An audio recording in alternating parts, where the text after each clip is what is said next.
tak perlu kejar untuk habiskan 30 juzuk Quran. Mungkin ramai yang kata, bukan kita kena habiskan. Tak ada, kita tak kena habiskan. Pilih surah-surah yang kita familiar, yang kita selalu baca, go deeper.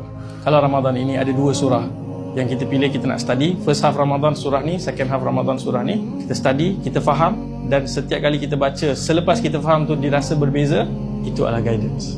Ataupun hari ini banyak para asatizah yang mewujudkan bahan-bahan untuk rumuskan, faham juz 1 cerita pasal apa, surah ni apa tema dia. Apa sahaja usaha, walaupun sekecil baby steps, untuk tambah sikit, upgrade sikit ilmu tentang Quran, itu semua termasuk dalam usaha apa? Tadabbur.